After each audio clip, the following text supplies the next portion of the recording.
Salut à toutes et à tous, dans cette vidéo je vous propose de passer en revue quelques stratégies permettant d'augmenter le rendement d'une synthèse en chimie organique. Je verrai avec vous quelques exemples concrets permettant d'appréhender cela.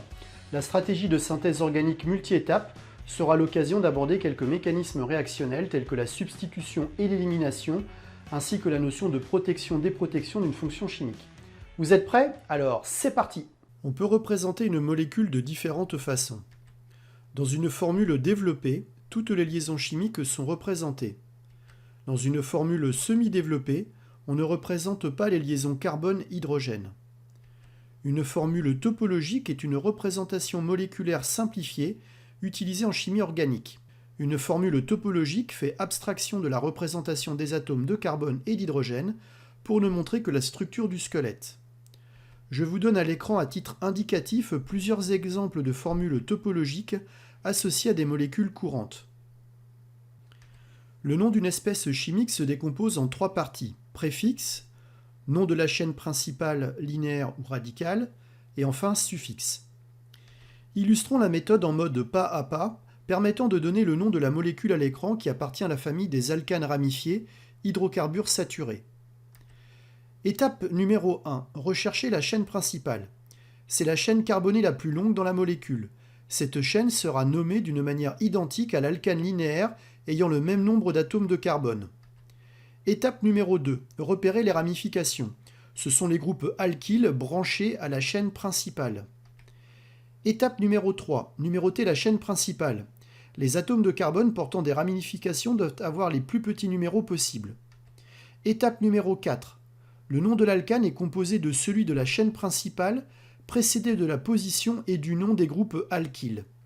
Les noms des groupes alkyles sont classés par ordre alphabétique. Ils sont précédés du numéro associé à leur position. Attention, la chaîne carbonée principale de l'alcane ramifié doit être la plus longue possible. Il convient d'être particulièrement vigilant à cela, car c'est une source d'erreur classique. Enfin, je vous rappelle à titre indicatif les formules associées à quelques groupes alkyles, en particulier méthyle, éthyle et propyle. Un alcène est un hydrocarbure insaturé comportant une double liaison carbone-carbone. Le suffixe de son nom est N. Le premier alcène visible à l'écran comporte 6 atomes de carbone dans sa chaîne carbonée principale la plus longue. Son nom principal, c'est-à-dire son radical, dérivera donc de l'hexane. C'est en numérotant sa chaîne carbonée principale de la gauche vers la droite que le premier atome portant la double liaison à l'indice le plus faible, soit ici 2. Enfin, on repère deux ramifications, un groupe éthyle en position 3 et un groupe méthyle en position 4. Le nom de cet alcène est donc le 3-éthyle 4-méthyle-hex-2-zène. Un autre exemple d'alcène est donné à l'écran. Un alcool possède sur sa chaîne carbonée le groupe hydroxyle OH. Le suffixe de son nom est -ol. Le premier alcool visible à l'écran possède 4 atomes de carbone sur sa chaîne carbonée principale la plus longue. Son nom principal, c'est-à-dire son radical, dérivera du butane. C'est en numérotant sa chaîne carbonée principale de la droite vers la gauche que le groupe hydroxyle possède l'indice le plus petit, soit ici 2. Le nom de cet alcool est donc le butane 2-ol. Un autre exemple d'alcool est donné à l'écran. Un acide carboxylique possède un groupe carboxylique COOH. Le suffixe de son nom est oïque. Le premier acide carboxylique visible à l'écran possède 5 atomes de carbone sur sa chaîne carbonée principale la plus longue.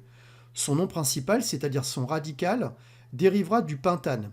C'est en numérotant sa chaîne carbonée principale de la droite vers la gauche que l'atome de carbone du groupe carboxyle a le plus petit indice, soit ici 1. On remarque la présence de deux groupes méthyle, l'un en position 2, l'autre en position 3. Le nom de cet acide carboxylique est donc l'acide 2,3-diméthylpentanoïque. Un autre exemple d'acide carboxylique est donné à l'écran. Un aldéhyde possède le groupe aldéhyde CHO. Le suffixe de son nom est -al. Le premier aldéhyde visible à l'écran possède 5 atomes de carbone sur sa chaîne carbonée principale la plus longue. Son nom principal, c'est-à-dire son radical, dérivera du pentane. C'est en numérotant sa chaîne carbonée principale de la droite vers la gauche que l'atome de carbone du groupe aldéhyde a le plus petit indice, soit ici 1. On remarque la présence d'un groupe méthyle en position 3. Le nom de cet aldéhyde est donc le 3-méthylpentanal. Un autre exemple d'aldéhyde est donné à l'écran. Une cétone possède le groupe carbonyl CO. Le suffixe de son nom est -on. La première cétone visible à l'écran possède 3 atomes de carbone sur sa chaîne carbonée principale la plus longue. Son nom principal, c'est-à-dire son radical, dérivera du propane.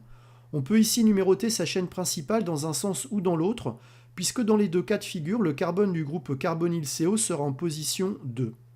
Le nom de cette cétone est donc le propane 2-on. Un autre exemple de cétone est donné à l'écran. Un ester est une molécule du type RCOO-R', où R et R' sont des groupes alkyles différents de H. Le suffixe de son nom est OAT. Le nom d'un ester comporte 2 termes. Le premier désigne la chaîne principale qui provient de l'acide carboxylique, dans laquelle on remplace la terminaison oïque de l'acide par OAT. Elle est liée au carbone du groupe carboxyle et est numérotée, quand c'est nécessaire, à partir de celui-ci.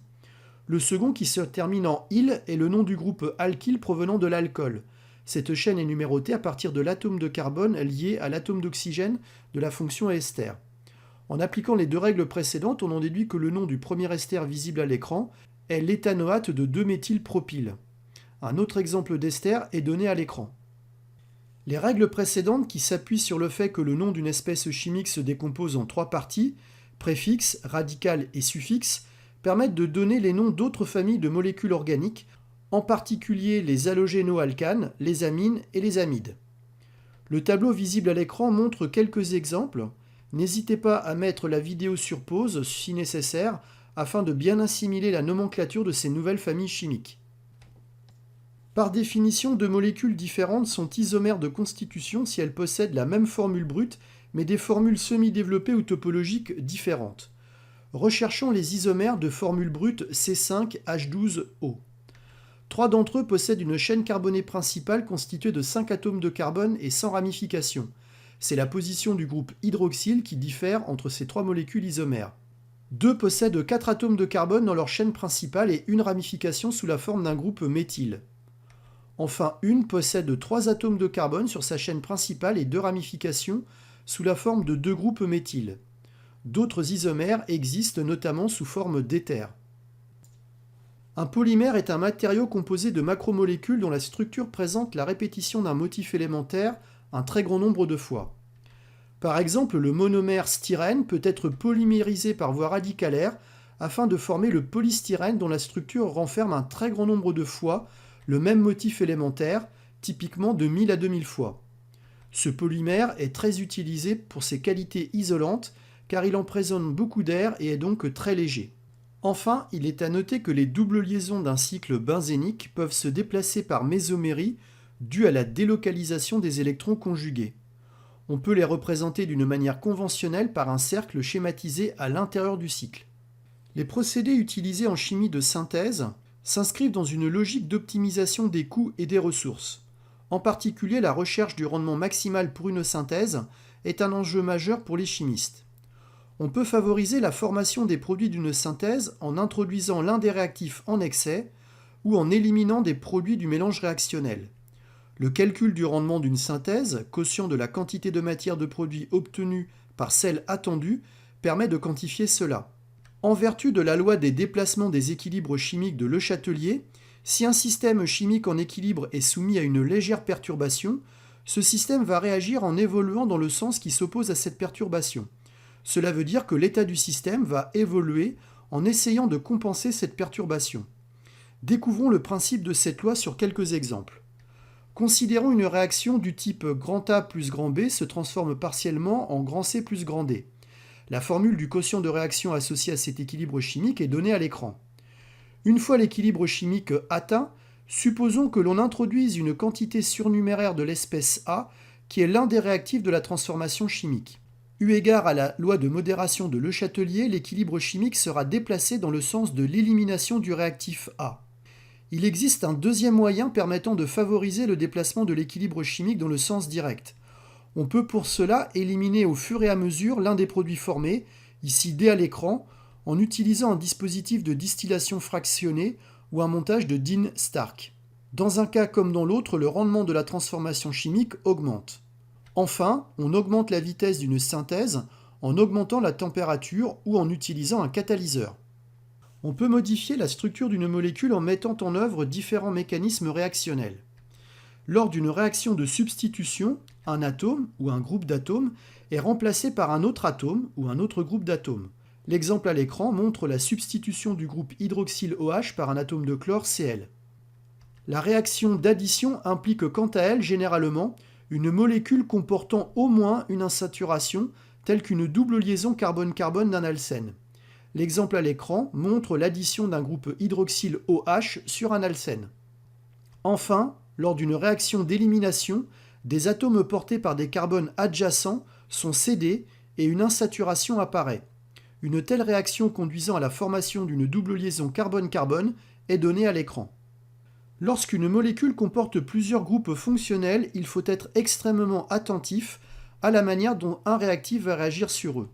Dans le premier exemple, le réducteur LiAlH4 réduit à la fois la fonction cétone, ou groupe carbonyle représenté en bleu, et la fonction ester représentée en rose, en alcool.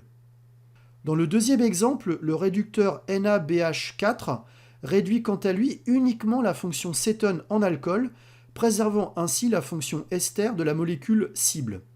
On dit que LiAlH4 est un réactif non chimiosélectif, alors que NaBH4 en est un. En conclusion, lors d'une synthèse, lorsqu'une molécule présente plusieurs groupes fonctionnels et qu'on la fait réagir avec un réactif non chimiosélectif, il est nécessaire de protéger les fonctions que l'on ne souhaite pas modifier. Il n'est pas toujours possible d'utiliser des réactifs chimiosélectifs lors d'une synthèse.